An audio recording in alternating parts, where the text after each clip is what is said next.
Vamos a dar inicio precisamente por las personas que son puntuales y porque sabemos que también en el tiempo de la virtualidad suele ser más rápido, y hemos contemplado 1 hora para realizar este webinar y esperamos que se cumpla. También por las múltiples tareas que sabemos que tenemos que cumplir, y aún estando en la casa sabemos que las tareas del cuidado, las tareas del hogar se vuelven una cosa más complicada, entonces también queremos hacerlo dentro de ese mismo parámetro.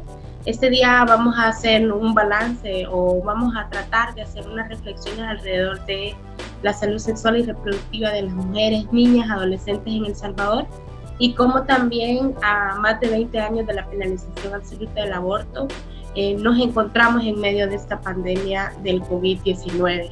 Este día estarán como ponentes Sara García y Morena Herrera. También las reflexiones finales las hará Ivonne Polanco. Estas 3 panelistas están dentro de la Agrupación Ciudadana por la Despenalización del Aborto y la Colectiva Feminista.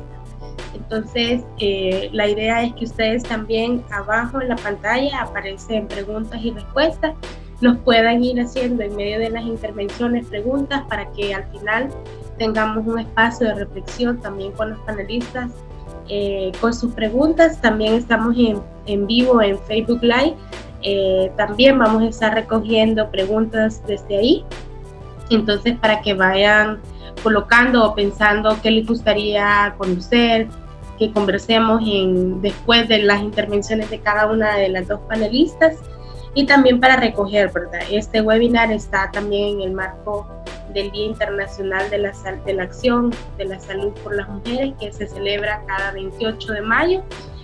Nosotros estamos empezando esta semana, ¿verdad?, en medio de esta pandemia, este 25 de mayo. Entonces, si quieren, arrancamos. Les recuerdo que pueden colocar sus preguntas directamente en esta parte del Zoom, y las personas que nos están viendo en Facebook Live también en los comentarios pueden dejar sus comentarios y los vamos a ir recogiendo. Quiero arrancar con un dato del Fondo de Poblaciones. En el 2017 el Fondo de Poblaciones de Naciones Unidas dijo que el 81.2% de las usuarias en Centroamérica que usan métodos de planificación se mostraban insatisfechas. Entonces, justamente antes de esta pandemia, ¿verdad? Ahora, en esa realidad, vamos a ver también un aumento de esto y cómo lo vamos a ir relacionando.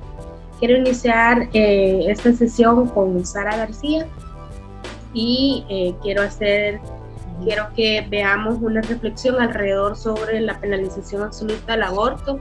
Sara, bienvenida y buenos días. ¿Cómo o cuáles son las consecuencias que crees tú que trae la penalización absoluta del aborto en medio de esta pandemia del COVID-19 en la vida diaria de las mujeres, de las niñas, de las adolescentes en el país?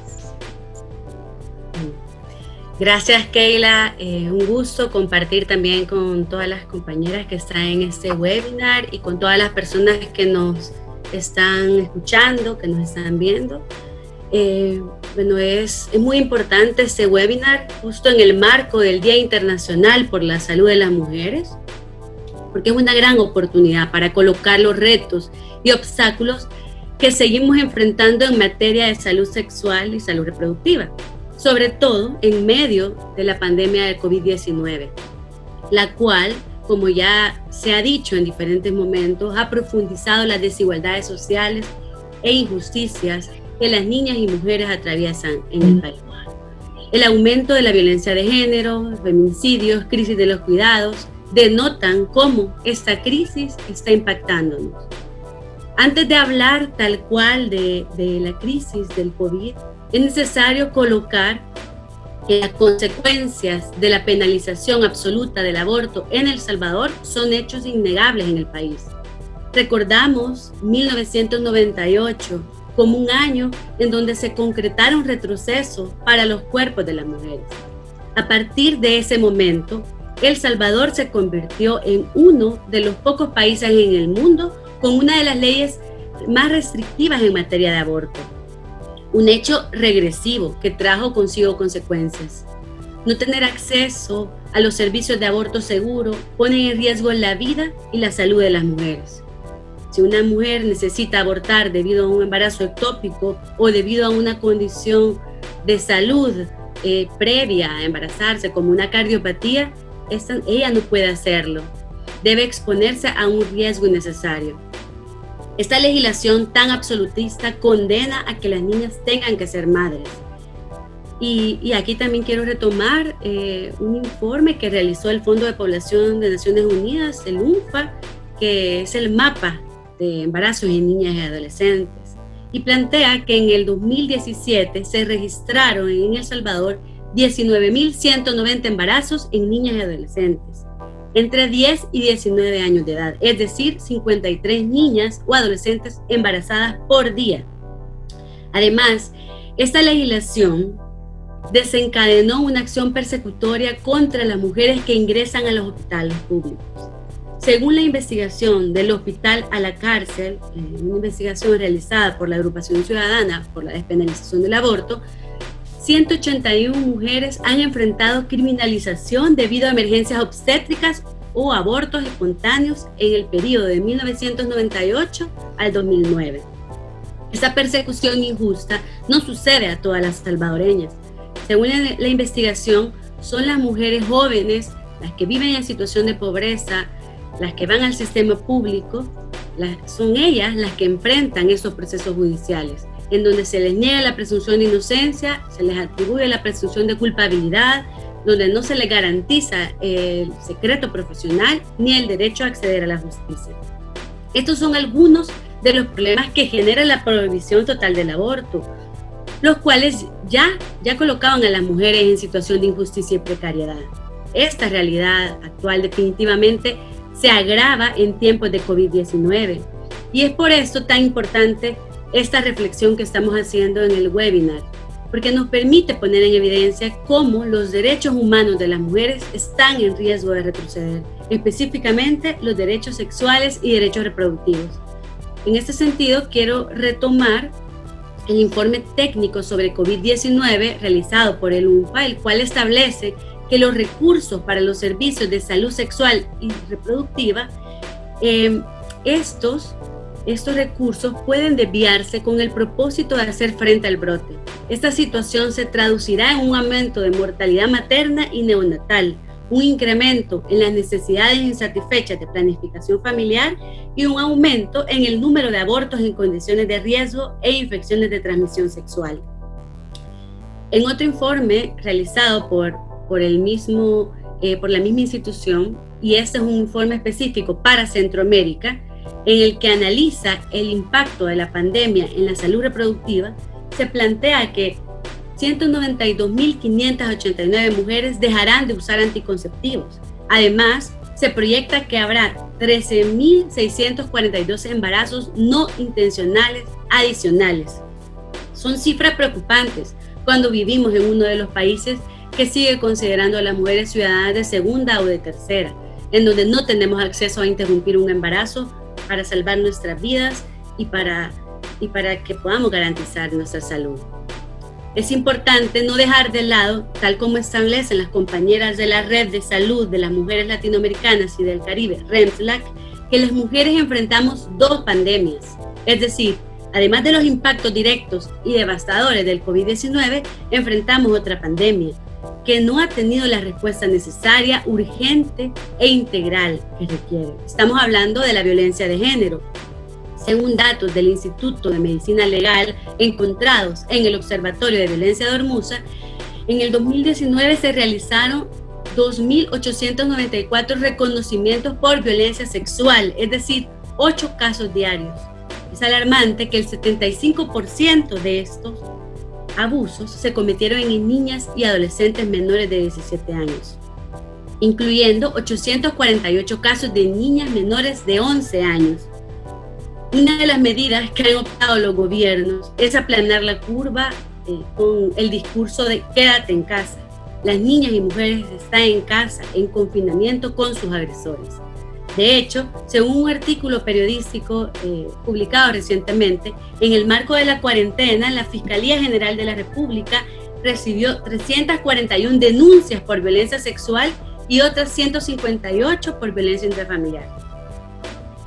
Ya nuestro país ofrecía un escenario de injusticias para las mujeres, donde la impunidad y la criminalización del aborto eran características. Ahora, con esta crisis, esta realidad está tomando dimensiones preocupantes. Quiero también centrarme en otra de las crisis que esta pandemia está agravando, y esta es la crisis carcelaria, la cual cuenta con un hacinamiento superior al 350%, esto solo en cárcel de mujeres. Crisis sobre crisis, que junto a la falta de acceso al agua y saneamiento, coloca en una situación de mayor vulnerabilidad a las personas privadas de libertad. Hasta ahora las medidas han sido sobre todo punitivas y han residido en la suspensión de visitas, lo cual impide que las familias puedan llevar insumos de higiene personal, afectando también a 108 hijas e hijas de mujeres que están en la granja de Salco, donde enfrentan escasez para tener acceso a pampers y leche, debido a la cuarentena. A pesar que la CIDH planteó que los estados están obligados a realizar acciones concretas e inmediatas para garantizar los derechos a la vida, integridad y salud de las personas privadas de libertad en el marco de la pandemia, y a pesar también que la alta comisionada de Naciones Unidas, Michelle Bachelet, ha instado a los gobiernos de todo el mundo a tomar medidas para evitar que el coronavirus se extienda de forma masiva en las cárceles, para lo cual ha instado a reducir la población carcelaria, el Estado salvadoreño sigue sin hacer nada. Traigo esta realidad a colación porque, como mencionaba al inicio, una de las consecuencias de la penalización absoluta del aborto es la criminalización de mujeres. De hecho, en la actualidad hay 18 mujeres que enfrentan penas por delitos que no cometieron.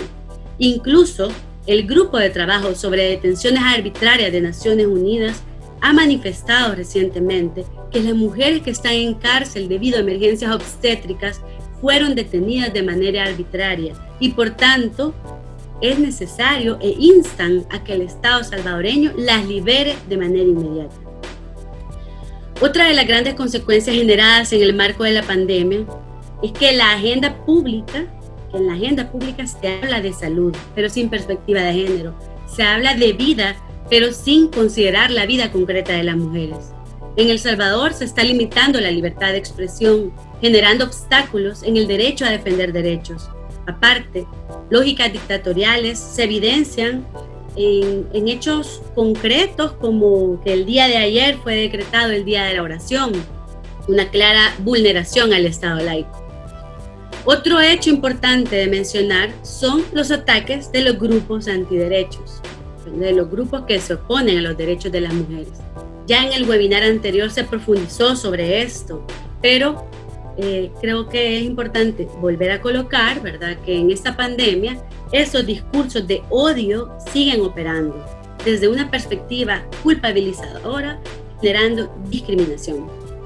Por tanto, hoy más que nunca es fundamental que luchemos por la despenalización del aborto en el marco de esta pandemia. Se vuelve a colocar la necesidad de garantizar la salud de la población. No puede ser que acceder a servicios de salud, en ese caso salud reproductiva, sea atravesado por un privilegio.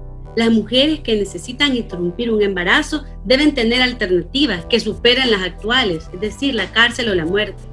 Esta crisis ha dejado clara la urgencia de fortalecer los sistemas de salud, y ahí deben estar consideradas la salud sexual y la salud reproductiva de las mujeres y niñas.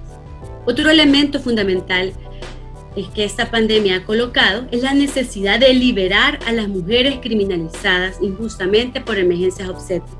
Es justo liberar a las 17 y más. También quiero aprovechar e invitar a unirnos a la campaña de solidaridad que está impulsando la Agrupación Ciudadana por la Despenalización del Aborto. Esta campaña es para conseguir insumos de higiene personal, pampers, leche para las mujeres en la cárcel y sus hijos e hijas. Otro elemento relevante en este momento es la lucha por el Estado laico, la lucha por la pluralidad y la diversidad. Esto debe ser central en nuestra agenda. Finalmente, pues el llamado a que sigamos elevando nuestras voces, que sigamos denunciando. Estar en cuarentena no significa estar calladas, y es urgente que denunciemos y señalemos los retrocesos que están ocurriendo. El cambio en nuestra cotidianidad nos tiene que llevar a construir más organización y a fortalecer los lazos de solidaridad y de sororidad. Gracias, Sara. Yo creo que parte de esos grandes líneas que nos mostraba, ¿verdad?, son también la realidad que desde la agrupación ciudadana y organizaciones de mujeres por años se han enunciado las consecuencias que tiene una ley totalmente fuera de la realidad de las mujeres, de las niñas y de los adolescentes. Y creo que también es importante empezar a hablar de lo que implica la salud sexual y reproductiva. Una compañera en Facebook nos escribía que en este momento el acceso a métodos anticonceptivos se ha convertido en un reto, ya que dejó de ser prioridad en los programas preventivos. No olvidemos que la salud sexual y reproductiva es un derecho que no debe ser vulnerado, dice. Y con esto creo que también es pertinente, Morena, hablar sobre si el sistema de salud ha respondido, o desde la agrupación ciudadana, la colectiva feminista, se tiene alguna como medición de los servicios brindados desde el sistema de salud en estos momentos del COVID-19. Bueno, buenos días a todas y a todas las personas, agradecerles a todas las personas que nos acompañan. Yo creo que en este momento en el cual nos enmarcamos en el Día por la Acción para la Salud de las Mujeres en el mundo, es muy importante esta reflexión. Yo creo que antes de hablar del sistema, es importante hablar de la concepción de salud de la cual se parte. Y allí una de las grandes dificultades es que nos encontramos con una visión estrecha de la salud. Y esta visión ha sido puesta en evidencia de manera más clara en este contexto de la pandemia del COVID-19. Entonces, el protege la salud o el vamos a defender la salud se limita o se concentra en la vida biológica y no en la salud como un concepto integral que tiene que ver con el bienestar social, psicológico, físico, fisiológico de las personas. Entonces creo que esa es una dificultad que no es nueva, pero que la pandemia y las acciones que el sistema de salud ha emprendido han puesto más en evidencia. Y a esta visión estrecha se suma algo que ya mencionaba Sara, que es la insatisfacción de las necesidades en salud sexual y reproductiva. Hay otros ámbitos de la salud que también están insatisfechos. Por ejemplo, en nuestro país, las acciones para la salud mental son escasas, son bien limitadas o han sido. Y en este momento eso es mucho más grave porque justamente como sociedad, como población, estamos viviendo en una situación de estrés, depresión, de ansiedad, y eso hace que los requerimientos en salud mental sean mayores. Entonces, estructuralmente nos encontramos con una concepción estrecha de la salud que deriva en necesidades insatisfechas de salud en distintos ámbitos. En el caso específico de la salud sexual y salud reproductiva de las mujeres, estamos hablando de más de un 80% de necesidades insatisfechas. ¿Qué significa esto? Significa que muchos problemas que tienen que ver con nuestra salud sexual no son atendidos por las instituciones de salud. No son ni atendidos, no son resueltos y mucho menos van a ser prevenidos. El poner todos los recursos del sistema de salud en la prevención y en la atención del COVID-19, por una parte tenemos que verlo, creo yo, como en dos caras. Es una medida que tiene dos caras. Por una parte, la población, con todos los discursos que hay de que ya viene el COVID, ya van a haber miles de muertos, ya, sino toda esa exacerbación del miedo, a veces muy poco vinculada a una información científica, por ejemplo, hace que la gente diga, ay, sí, hay que concentrar todos los recursos en la salud sexual y reproductiva, en la atención del COVID. Y hemos escuchado también mensajes de personal de salud que nos dicen, no tenemos suficientes equipos, no tenemos suficiente gente, estamos abatidos, todavía no llegamos al momento de la punta del contagio y ya estamos bastante superados. Entonces, esa concentración en la atención del COVID es valorada por una parte de manera positiva por la población. Pero por otro, esa concentración de recursos ha hecho que se abandone en esta coyuntura de manera más grave las necesidades en salud sexual y reproductiva. Por ejemplo, están prácticamente abandonadas, ha sido suprimida la distribución de anticonceptivos, como ya planteaba Sara también, y esto tiene graves consecuencias. Pero no es el único servicio de salud sexual y reproductiva que se ha suprimido. Se han suprimido los exámenes de citología, se han suprimido las consultas de continuidad de procesos de mujeres que venían con situaciones precancerígenas y que tenían pruebas y seguimiento a sus pruebas. Eso es parte de la salud reproductiva. Están suprimidos también servicios de apoyo a procesos de gestación, salvo en algunos casos que se trate de embarazos de alto riesgo, pero tampoco hay, incluso para embarazos de alto riesgo, tampoco se asegura el transporte para mujeres que están embarazadas con embarazos de alto riesgo y no tienen cómo acudir al centro de salud. Entonces, hay una dificultad de acceso a los pocos servicios que se mantienen y la mayoría están suprimidos. Como Sara ya planteaba también, la supresión de la distribución de anticonceptivos y la exacerbación, el crecimiento de las situaciones de violencia sexual va a tener como resultado, como sabemos, el aparecimiento, el incremento de niñas, de adolescentes y de mujeres embarazadas que no querían ese embarazo, pero que no pudieron impedir embarazarse. No tuvieron las maneras, no han podido decidir no embarazarse, aunque ellas no quisieran, no han tenido los elementos para no embarazarse.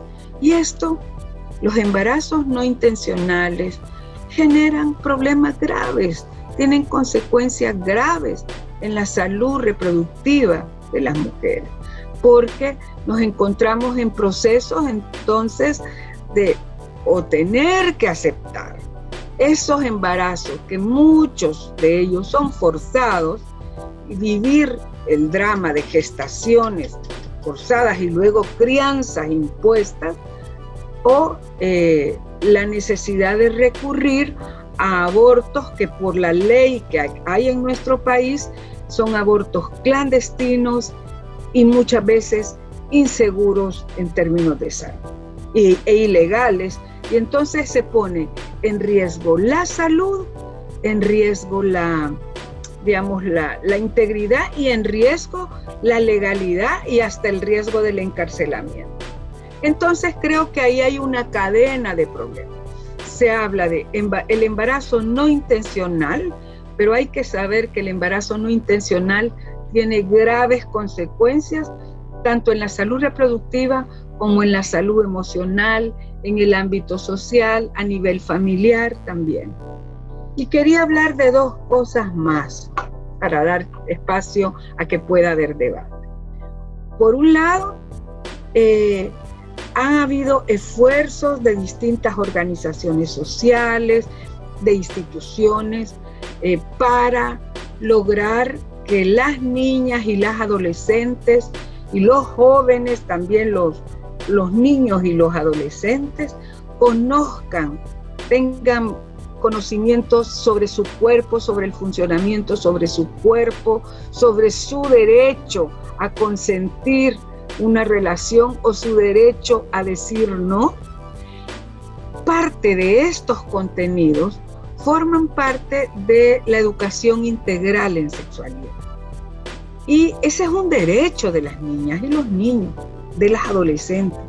Y lamentablemente, aunque veníamos con algunas discusiones y algunas posibilidades de incorporar en los programas educativos, en la currícula educativa, estos contenidos por parte del Ministerio de Educación, porque quiero decir que la salud no es solo responsabilidad del Ministerio de Salud, esa es la principal entidad, pero otras instancias del Estado también tienen responsabilidad. Y aquí, por ejemplo, el Ministerio de Educación tiene la titularidad de coordinar la educación integral en sexualidad, de diseñarla. Y esta necesidad urgente en un país donde tenemos tan altos índices de embarazo en niñas y adolescentes está prácticamente paralizado. También es cierto que el sistema de educación se está encontrando ante el desafío de garantizar la continuidad del año lectivo. La ministra de Educación ha sido clara en decir este es el principal esfuerzo y están apoyando a las maestras y maestros para que puedan desarrollar sus procesos formativos de manera virtual. Pero yo creo que uno de los vacíos es que no ven que esta situación es una oportunidad para incorporar de una manera más dialogante, más, digamos, aunque tenga que ser de manera virtual, pero es la posibilidad de que nuestras niñas, niños y adolescentes tengan acceso a la educación integral en sexualidad.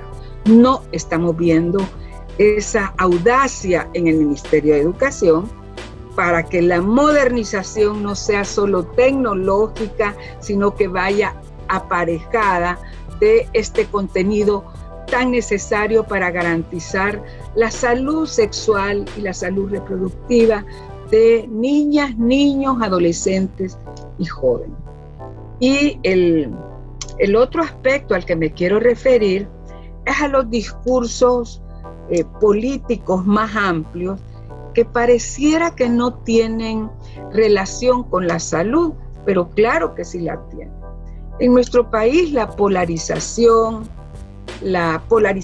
política entre órganos del Estado, que quiero decir una cosa, o sea, no se trata de que no van a haber diferencias y pesos y contrapesos en los órganos del Estado, al contrario, es normal que en un sistema político democrático hayan tensiones, hayan diferencias.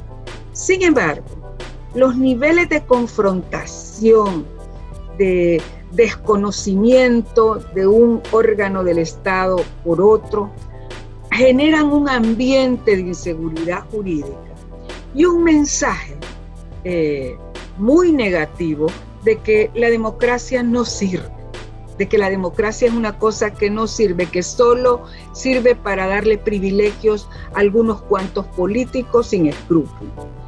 Esa visión va permeando en las juventudes y va erosionando, va desgastando la conciencia ciudadana.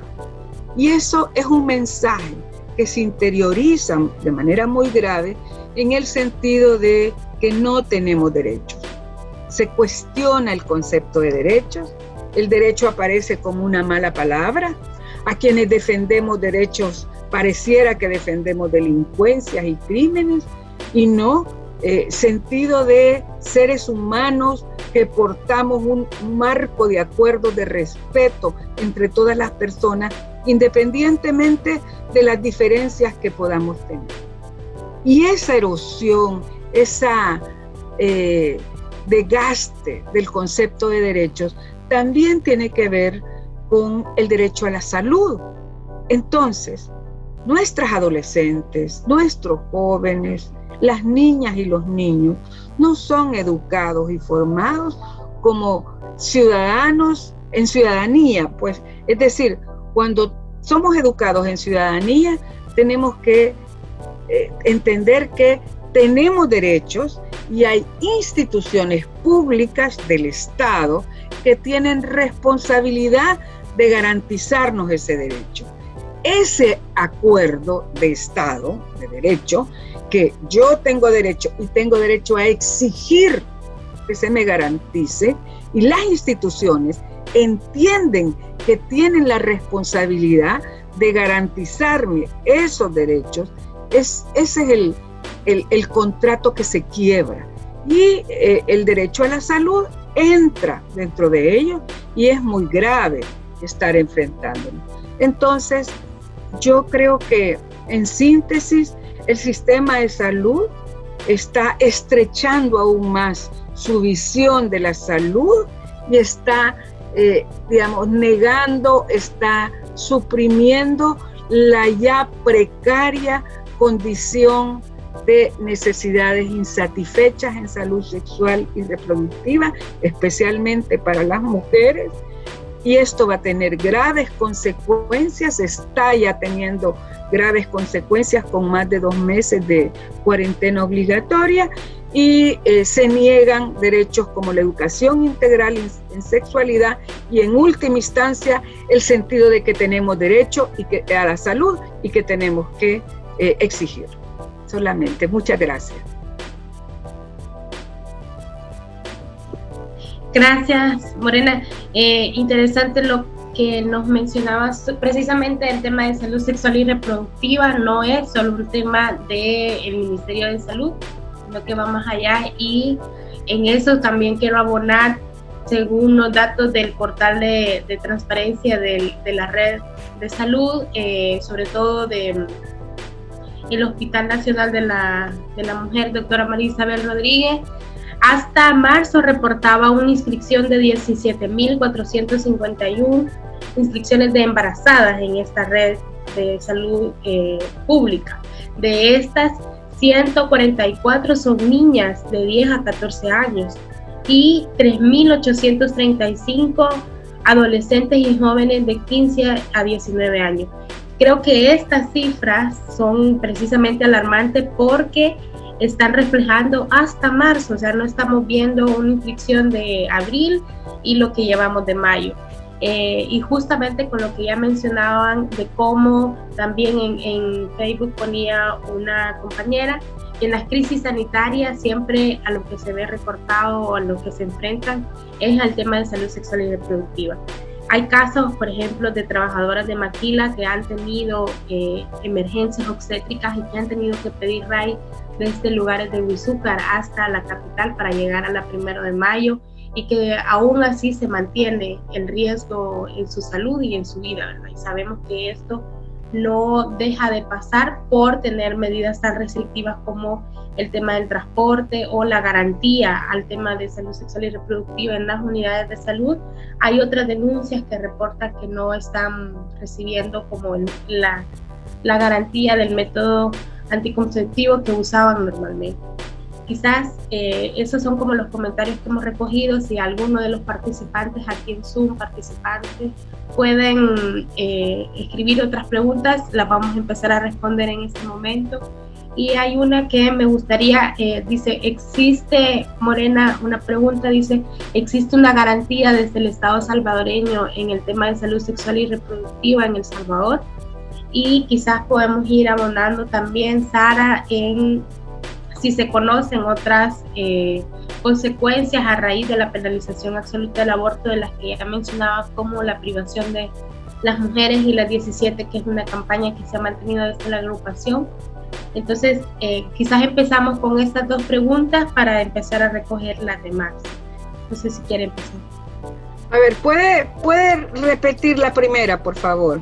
Dice, ¿existe una garantía desde el Estado salvadoreño en el tema de salud sexual y reproductiva?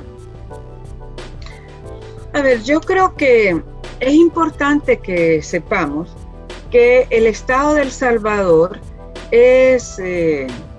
forma parte de una comunidad de Estados que han aprobado mecanismos internacionales de derechos humanos. Y esa comunidad,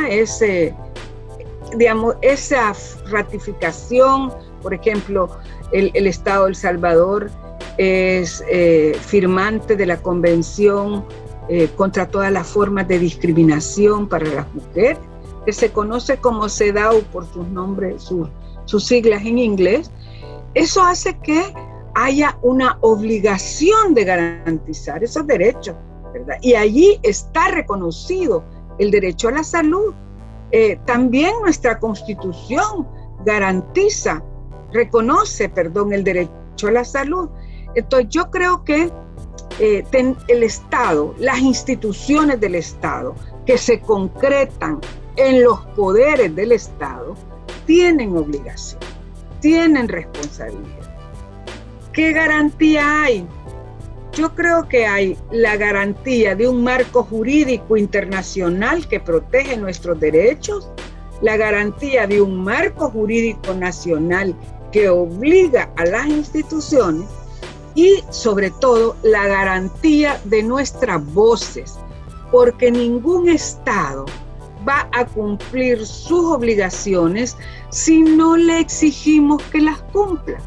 Ningún gobierno de ningún color político lo va a hacer si no le exigimos. Y esa creo yo que por eso es que es tan preocupante estos mensajes de distánciese socialmente. Quédese en la casa y asegure la distancia social. Nosotras decimos no. Una cosa es el distanciamiento físico. Yo tengo que estar alejada físicamente para protegerme yo y para proteger a otras personas, y de manera responsable mantengo esa distancia física. Y otra cosa es el aislamiento social. El aislamiento social quiere decir quédese usted calladita en la casa, trabaje más que nunca en su casa, haga las labores domésticas, no proteste, no diga nada, aguante. Ese mensaje de distanciamiento social es nocivo para el sentido de derecho y para exigir. Hoy que tenemos que guardar el distanciamiento físico, podemos hacer uso de estos mecanismos, de otros mecanismos. Tenemos que aprender a expresarnos, a hacer que nuestras voces se escuchen. Personalmente, y habiendo ya vivido bastantes inviernos, yo creo que la principal garantía de que nos aseguren los derechos es luchando por ellos. Y además, porque a veces se logran reconocimientos formales de los derechos, pero quedan sin practicarse, sin usarse. Y si no hay derecho que se exija, no hay derecho que se cumpla. Es la principal garantía. Muchas gracias.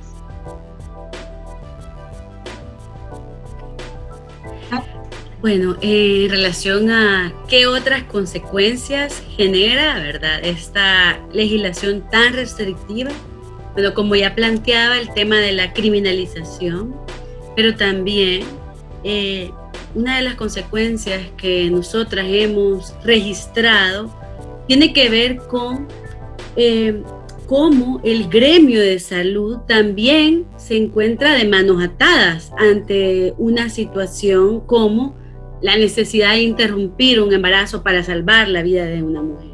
Es decir, la misma penalización absoluta del aborto genera inseguridad jurídica para poder garantizar este derecho, ¿verdad?, que es un derecho humano, el derecho a la vida, el derecho a la salud, y que sin embargo, teniendo una ley que es tan absolutista, pues no permite que puedan haber alternativas para las niñas, para las mujeres. Además, esta concepción tan restrictiva lo que digamos, consolida es una idea de la maternidad como único destino, ¿verdad? Y creo que esto, bueno, sí ha sido cuestionado por feministas en diferentes momentos de la historia, cómo tener este tipo de marcos normativos genera un paradigma en el cual la mujer se convierte como sinónimo de madre, y entonces no da lugar a cuestionar estas otras formas de realización, donde la maternidad debería de ser una opción, donde debería de ser elegida, donde debería de ser la maternidad libre, voluntaria. Entonces creo que este es otro elemento que me parece importante mencionar. Creo que otra de las consecuencias que ha sido señalado constantemente por el movimiento feminista en toda la región tiene que ver con la situación de inseguridad o de clandestinidad que generan la total prohibición o la dificultad para acceder al aborto. Y esto, pues, lo que hace es poner en riesgo la vida de las mujeres.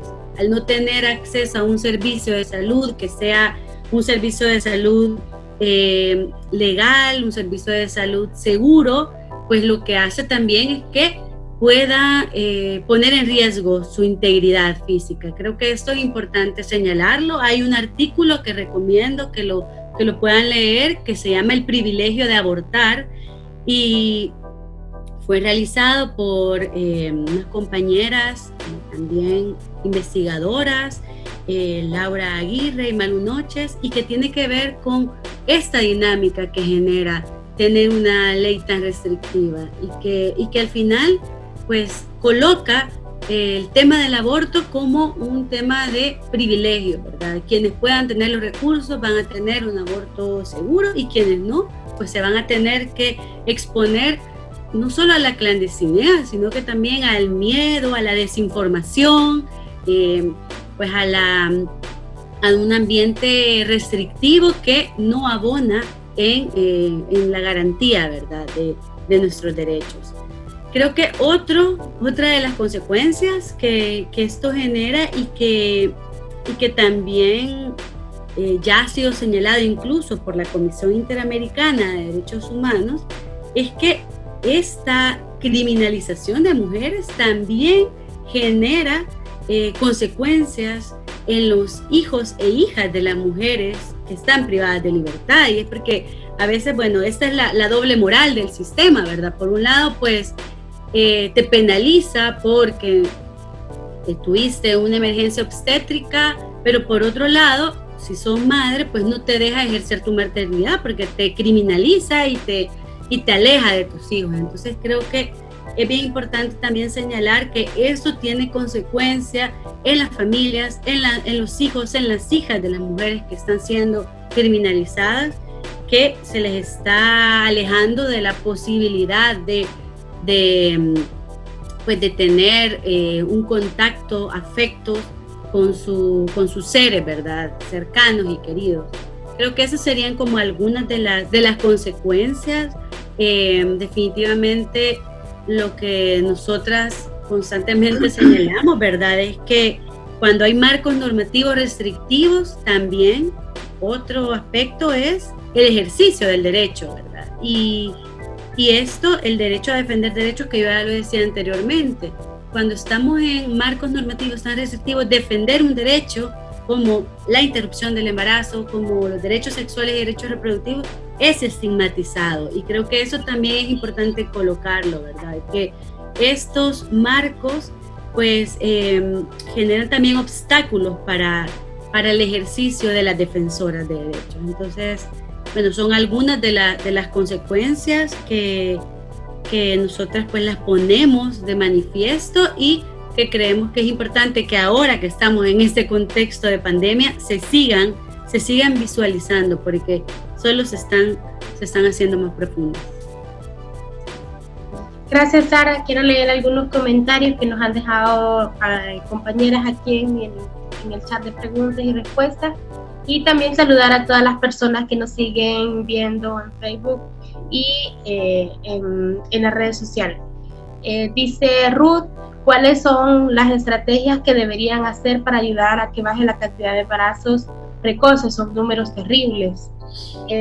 Luego también Ingrid menciona que con respecto a la educación de salud sexual y reproductiva, además del Ministerio de Educación, debería el CONNA también garantizar que las niñas, niños y adolescentes reciban dicha educación. Herramientas importantes, dada que hay mucha vulneración de derechos en el ámbito sexual, se da dentro del hogar y muchas veces sale a la luz que los adolescentes ya han estado en embarazos o consecuencias de reiteradas violaciones de parte del padre u otro familiar.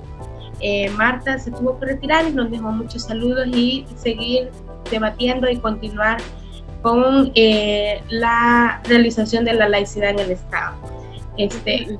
También hay otras preguntas. No sé si quiere responder, More, el tema de lo que mencionaba Ruth anteriormente, cuáles son las estrategias que se deberían de hacer para ayudar a que baje la cantidad de embarazos, aunque ya lo mencionaban en algunas partes, quizás puntualmente, porque dice que llegó un poquito tarde. Bueno, muchas gracias por la pregunta, porque permite ampliar. Miren, El Salvador cuenta con una estrategia nacional intersectorial para la prevención de embarazo en niñas y adolescentes. Se llama ENIPENA. Que la instancia que según esa estrategia la coordina, porque es de varias instituciones del Estado y organizaciones sociales, es el CONNA. Pero el CONNA también se ha visto debilitado en la gestión de este gobierno. Y, digamos, no es una institución que aparezca con fuerza en este momento cuando debería de estar liderando la intervención de diferentes instituciones y también de organizaciones sociales.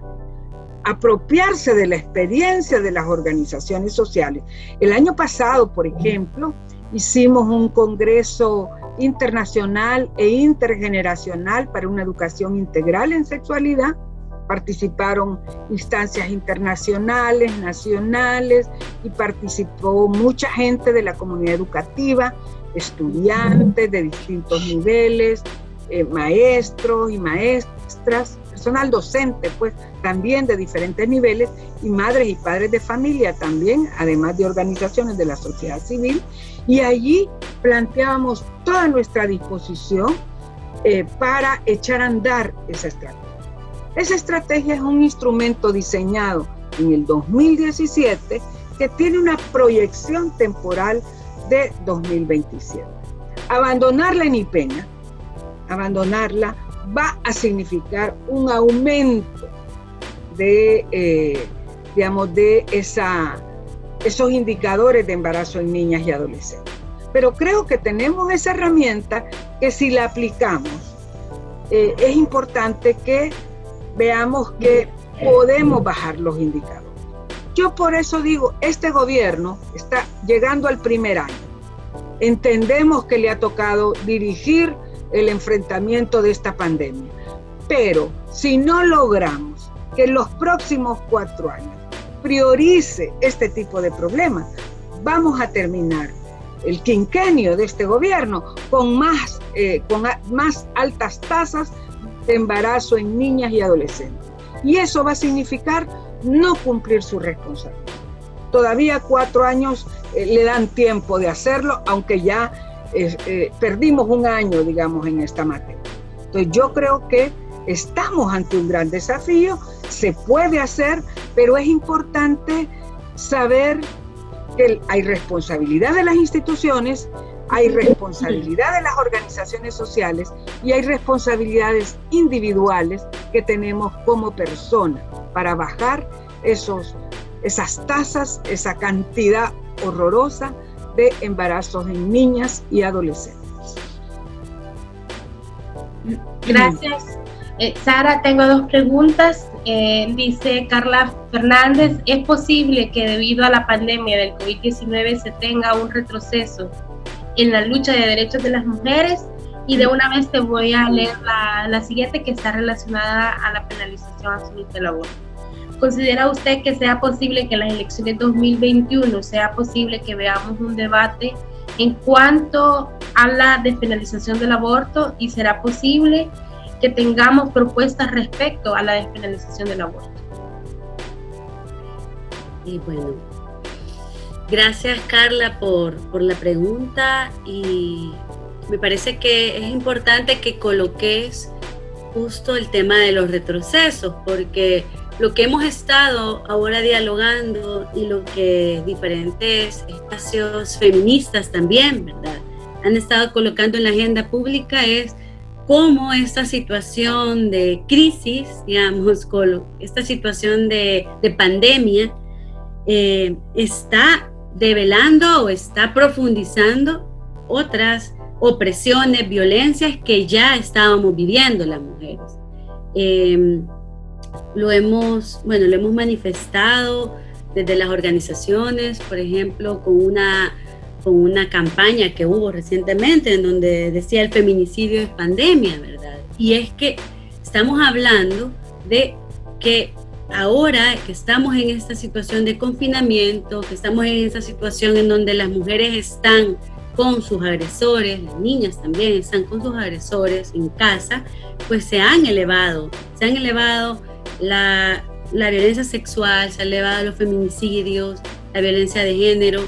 Entonces, lo que estamos viendo es que, bueno, un sistema patriarcal que ya existía en el país, que ya estaba operando, y que esta situación de pandemia del COVID-19, esta crisis sanitaria, pues está profundizando, ¿verdad? Y está colocando al centro cómo históricamente no se ha atendido estas problemáticas que tienen que ver con nuestros derechos.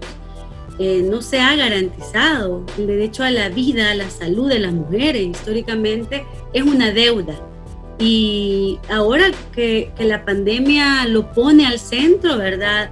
Es muy claro que estamos enfrentando estas violencias. Entonces sí, creo que debemos de estar alertas a los retrocesos que se están gestando, que suceden justo, ¿verdad? Porque estamos en un sistema, ¿verdad?, que por un lado es patriarcal, que es misógino, un sistema capitalista también, ¿verdad?, en donde la vida de las mujeres no importa, solo le importan ciertas vidas.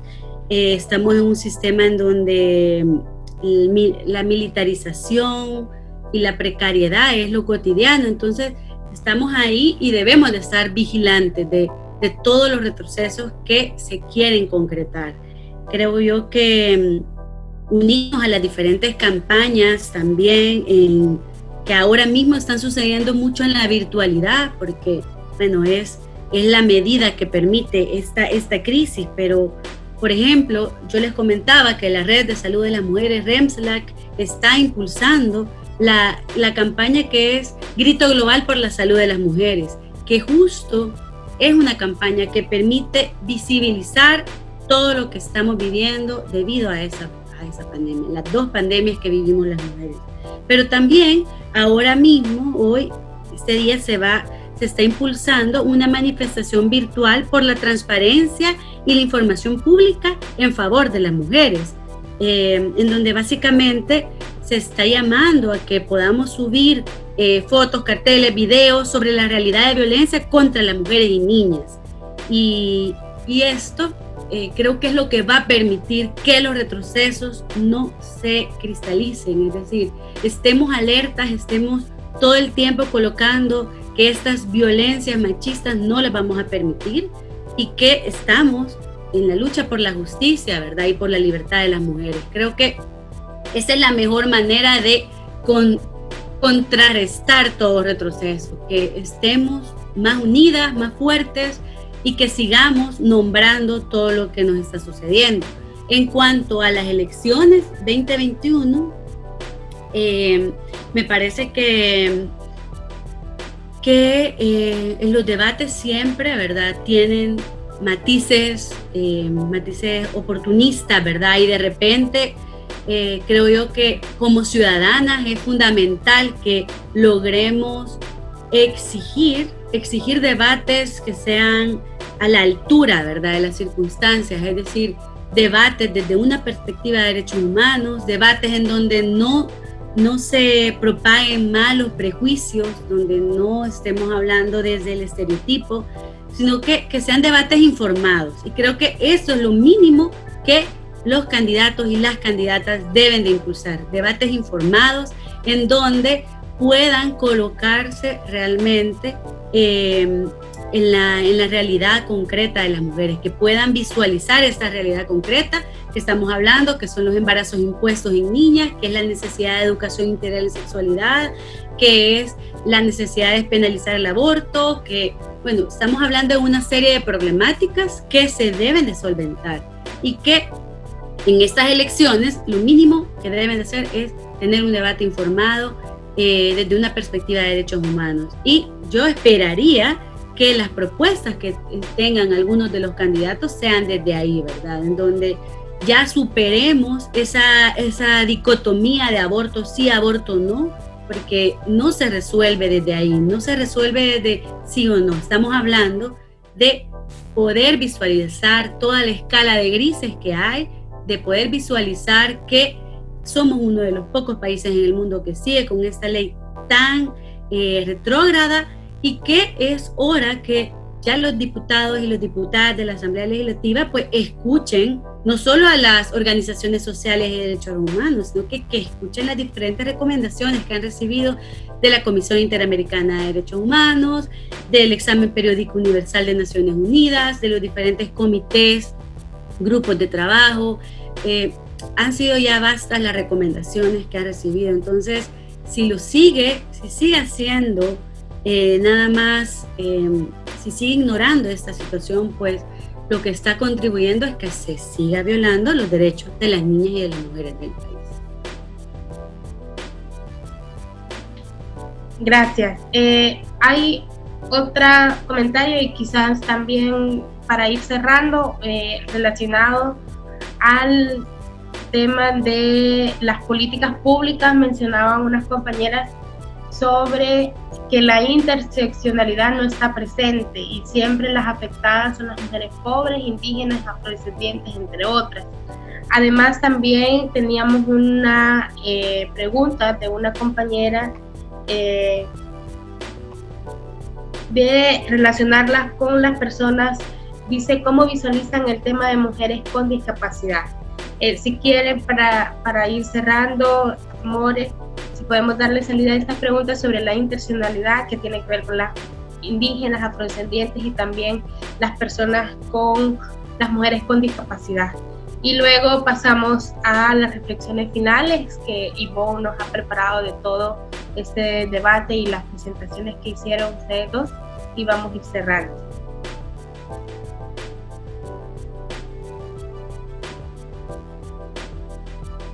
Perdón que tenía desconectado el micrófono. En efecto, nos hace falta una visión también en esto que reconozca que las personas estamos determinadas de manera múltiple y diversa por distintas condiciones, distintos factores de desigualdad social, y allí pues la clase social es la que más reconocemos, pero también la discriminación étnica, la edad y también el vivir con una discapacidad. Y entender también que estas no son sumas o restas, sino que hacen de que la situación de cada mujer sea específica, y aunque se requieran políticas que aborden a todas, tener la suficiente flexibilidad en la aplicación para poder atender necesidades específicas y tenerlas previstas. Yo creo que es muy importante, tanto desde las instituciones, pero también desde los movimientos feministas, asumir la interseccionalidad en las demandas, reconocernos. Hay discapacidades que son más evidentes, pero hay otras como esta que tenemos aquí, que pues sí, también nos limitan la vida, y que en ese sentido se requiere la atención y se requiere de políticas que atiendan esas dificultades y políticas de no discriminación, que aseguren la no discriminación y la no estigmatización. Pero de nuevo, yo creo que nuestra boca es fundamental para exigir esto. Nuestra de manera creativa, tenemos que aprovechar en este momento que estamos confinadas, aprovechar a ser más creativas en el sentimiento de que estamos unidas a pesar de la distancia social y que estamos acumulando fuerza, porque en las elecciones del 2021, claro que tenemos que incluir estas demandas y también la demanda de la despenalización del aborto. Habrá que preguntarles a esas candidatas y candidatos a diputados qué nos responden y si serán merecedores o merecedoras de nuestro voto. Es importante para cerrar justamente eso. Ivonne en estos momentos nos va a hacer como un encuadre del espacio. Y también agradecer, ¿verdad? Seguir agradeciendo porque se han mantenido en el webinar.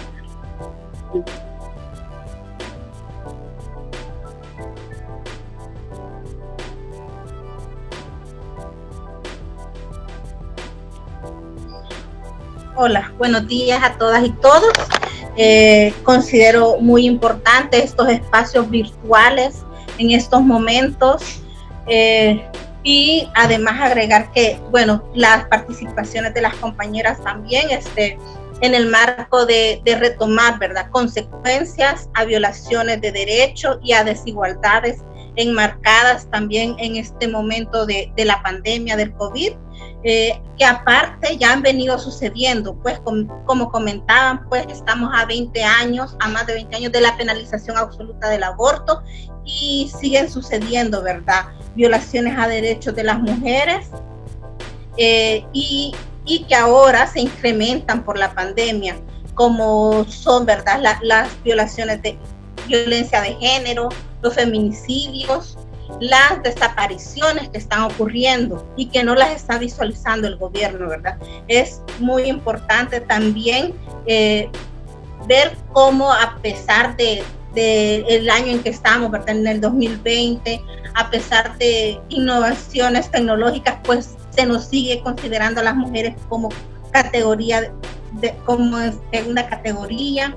También todas considerar, ¿verdad?, todo en el marco de esta pandemia también, como el derecho a la salud, que Morena decía, ¿verdad?, tiene que verse como una salud integral, también se violenta. El derecho a la educación integral en sexualidad, que las y los jóvenes deben tener una educación informada, salud sobre los derechos sexuales y reproductivos, clara, científica, laica, ¿verdad? Debemos evitar esa mezcla entre iglesia e información, ¿verdad?, que está tratando de hacer este gobierno, ¿verdad? También, ¿verdad?, hacer mucho énfasis en las consecuencias de la penalización absoluta que decía Sara, ¿verdad? La criminalización que a partir del 98 ha venido sucediendo, ¿verdad?, a partir de que se penalizó, la inseguridad jurídica al personal de salud, toda lo de la parte de que el derecho a una interrupción es un privilegio para personas de recursos. También como lo que sufren las y los hijos de las mujeres encarceladas. También, ¿verdad?, mencionar cómo en esta época de confinamiento, que ya lo decían, ¿verdad?, aumenta, ¿verdad?, debido a que los gobiernos están priorizando atender la pandemia. Más adelante van a haber muchos embarazos impuestos debido a todo, no atención a las mujeres, citologías, no poder acceder a un método anticonceptivo, ¿verdad? Y bueno, el Ministerio de Salud, ¿verdad?, está priorizando en este tema de la pandemia, y entonces como decía Morena, ¿verdad? Es súper importante, ¿verdad? El distanciamiento físico, pero no el aislamiento social, ¿verdad?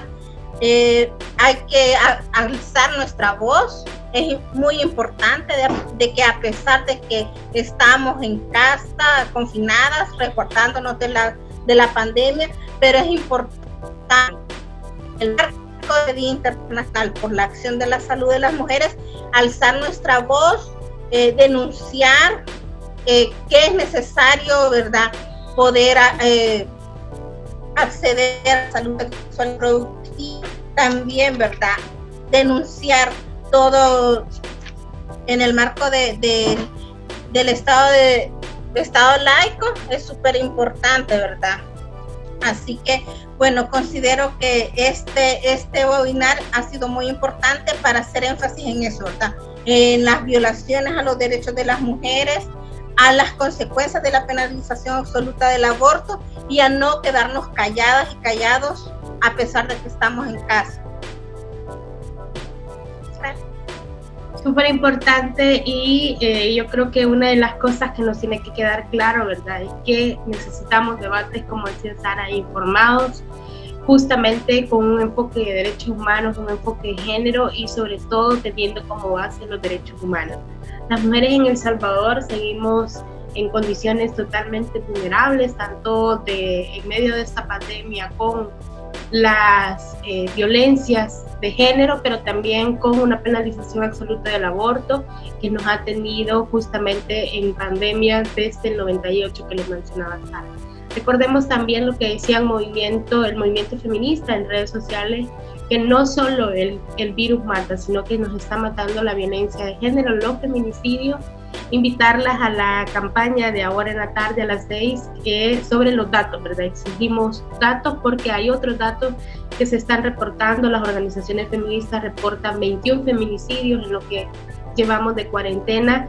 Sin embargo, la Fiscalía General de la República está dando otros datos y sin embargo también no está brindando los datos necesarios que las periodistas estaban mencionando. También con un comentario que hacían en Zoom, nos solidarizamos también con los periodistas, las periodistas que siguen haciendo su labor en medio de incitaciones de odio que han generado algunos personajes dentro de las redes sociales al periodismo, ¿verdad? Sabemos que también en medio de una democracia es necesario mantenernos informadas y mantener estas discrepancias, ¿verdad? Que ya lo mencionaban también. Así que agradecerles.